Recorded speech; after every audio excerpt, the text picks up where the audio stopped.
ओम शांति। प्यारे भाइयों बहनों, आज हम अपनी प्यारी दीदी आदरणीय राजयोगिनी मनमोहनी दीदी को स्मरण कर रहे हैं। हम सभी ब्रह्मावत्स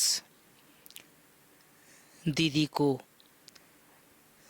अपनी सच्ची सच्ची श्रद्धांजलि अर्पित कर रहे हैं। यज्ञ इतिहास को हम देखें या एक नज़र डालें तो दीदी की भूमिका बहुत बड़ी रही है। दीदी को वैसे तो बहुत से भाई बहनों ने अपने इन सजल नेत्रों से नहीं देख पाया, लेकिन जब भी हम दीदी के बारे में सुनते हैं और जानने को अवसर मिलता है तो सचमुच इस बेहद के यज्ञ में दीदी की भूमिका अतुलनीय रही है। बड़ी दादी और भी कई दादियों ने दीदी के बारे में अनेक बातें सुनाए हैं। ये हम सबका परम सौभाग्य है कि हम अपने पूर्वजों के बारे में जानते हैं, समझते हैं, उनके अनेक गुणों का अनुसरण करते हैं। वैसे तो बाबा के यज्ञ में एक से एक महापुरुष हुए हैं और सबकी अपनी अपनी भूमिकाएं रही हैं। कुछ आत्माएं यज्ञ में प्रत्यक्ष रूप में रहे और कुछ आत्माएं बाबा के यज्ञ में बहुत गुप्त रीति से रहे। दीदी की भूमिका दोनों तरह की रही। कुछ अवसरों पर बहुत प्रखर होकर के भूमिका निभाई और कुछ अवसरों पर बहुत गुप्त रह करके पाठ बजाई। जब मैं दीदी की जीवन कहानी पढ़ रहा था तो पता चला कि दीदी का लौकिक नाम गोपिका थी। बाल्यकाल से ही भक्ति, पूजा पाठ, श्रद्धा, भावना कृष्ण के प्रति, श्री कृष्ण के एक प्रकार से वो दीवानी थी, गोपिका थी और भगवान की तलाश में सदैव रहती थी। कुछ कर्म बंधनों के कारण दीदी को अपने लौकिक बंधनों में बंधना पड़ा, लेकिन भगवान की खोज सदैव रही। जब प्यारे बाबा ने इस यज्ञ की स्थापना की तो अनेक दादियों के साथ साथ दीदी भी यज्ञ में आ गई और कहते हैं कि बाबा के बहुत समीप रही, बाबा के बहुत अंग संग रही, क्योंकि बाबा ज़्यादातर दीदियों को, दादियों को यज्ञ सेवा के लिए बाहर भेजा करते थे भारत में आने के बाद, लेकिन दीदी की भूमिका ज़्यादा समय मधुबन में रही।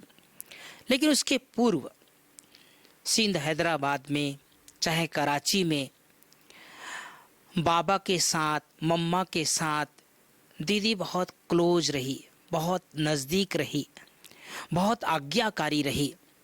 आप सबको यह भी जानकर बहुत खुशी होगी कि जब सिंध, हैदराबाद से इस संस्था को भारत में शिफ्ट करना था, उस समय कुछ भाई बहनों को बाबा ने भारत में भेजा था, उसमें दीदी भी थी और दीदी ही भारत के अनेक स्थानों को देखते हुए माउंट आबू पहुंची थी और माउंट आबू को देखकर ही फाइनल चयन दीदी ने बाबा से करवाया था।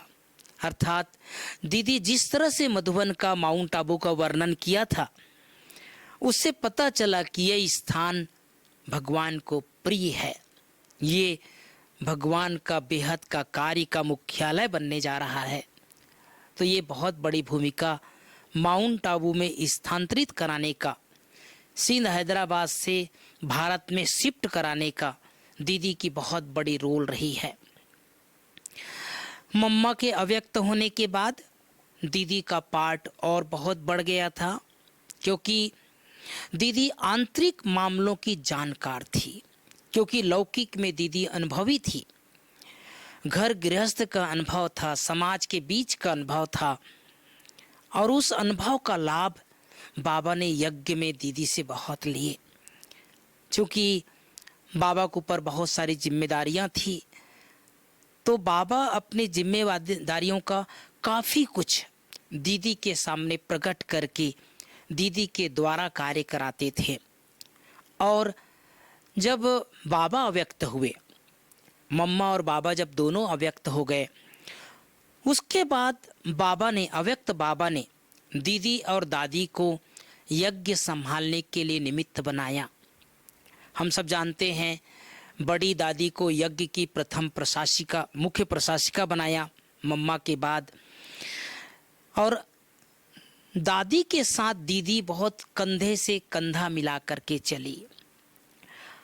आप सबको यह जानकर यह जानना जरूरी है हम सबको कि जिस यज्ञ में आज हम पल रहे हैं, जिस यज्ञ में आज हम इतने बड़े होकर के अपनी भूमिका निभा रहे हैं, या इस यज्ञ में हमारी जो सहयोगिता है, हमें गर्व है कि इस महान यज्ञ में हम सब जुड़े हैं।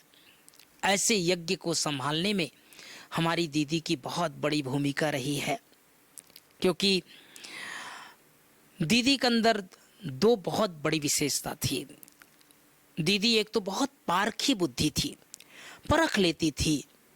कोई भी विघ्न आता था, कोई परिस्थिति आती थी, उसे जल्दी से परख लेती थी।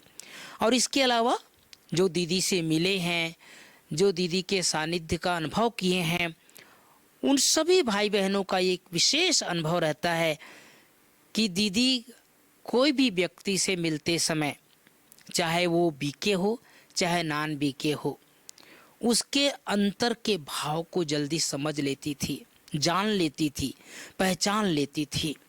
ये बहुत बड़ी विशेषता दीदी के अंदर थी। दीदी की एक और बहुत सुंदर विशेषता थी, वो गॉडली स्टूडेंट बन करके रही। बहुत से भाई बहनों को शायद ये ज्ञात ना हो कि आज जो हम साकार मुरलियों में प्रश्न उत्तर देखते हैं, या मीठे बच्चे का जो ऊपर को जो सार रहता है, या धारणा सार रहता है, ये कहते हैं कि इसकी शुरुआत दीदी ने ही कराया था। दीदी एकदम गॉडली स्टूडेंट बन करके बाबा के सामने बैठा करती थी। कहते हैं कि जीवन पर्यंत दीदी जो है डायरी और पेन हमेशा अपने साथ रख करके जितनी देर भी बाबा की मुरली सुनती थी, वो मुरली को प्रश्न उत्तर के रूप में निकालती थी। कहते हैं जो हमारे यज्ञ के 4 विषय हैं, ज्ञान, योग, धारणा और सेवा, उन चारों विषय के ऊपर अलग अलग पॉइंट दीदी निकालती थी। और इस तरह से यही मुरली में आज जो हम देख रहे हैं, ऊपर का मीठे बच्चे का जो सार होता है, उसके बाद प्रश्न उत्तर होता है, लास्ट में धारणा सार होता है। ये हम सब की आदरणीय, प्रातः स्मरणीय मनमोहनी दीदी जी की चिंतन और देन है। दीदी लास्ट दिनों में एक स्लोगन हमेशा सबको सुनाया करती थी, और वो स्लोगन था, अब घर जाना है। ये दीदी के मुख में बसा हुआ था। जब भी किसी को मिलती थी, किसी से बात करती थी, किसी को समझाती थी, तो दीदी का पहला शब्द यही होता था, अब घर जाना है, अब घर जाना है, अब घर जाना है। भाइयों बहनों, दीदी और दादी ने जिस तरह से यज्ञ को सींचा, आज जो इतना विशाल वट वृक्ष देख रहे हैं, इतना विशाल जो रूपरेखा हम देख रहे हैं, इसमें दीदी की त्याग, तपस्या और सेवा बहुत समाई हुई थी। और हमारे बाबा की यज्ञ की एक बहुत बड़ी शोभा है आपसी प्यार। दीदी और दादी के लिए कहते हैं कि 2 शरीर लेकिन आत्मा एक थे। दीदी ने कहा, दादी ने हाँ कहा, और दादी ने जो कहा, दीदी ने हाँ कहा। तो दोनों में इतना प्यार, इतना स्नेह, और इसी कारण ही आज ये विशाल बाबा का यज्ञ इस रूप में हम जो देख रहे हैं, ये हमारे कर्णधार रहे हैं, ये हमारे यज्ञ के फाउंडेशन रहे हैं। आज भी इन सब को याद कर हमारी आंखें नम हो जाती है। धन्य हो आत्माएं जिन लोगों ने भगवान के साथ पार्ट बजाया। धन्य हो आत्माएं जो आज आदर्श प्रस्तुत किए। उनके आदर्शों पर चलकर हम सब भी बाबा समान तो बनते ही हैं, लेकिन अपने पूर्वजों के समान भी बनते हैं।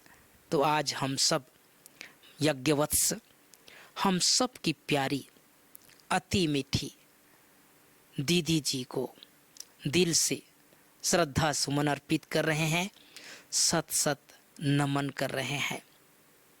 ओम शांति।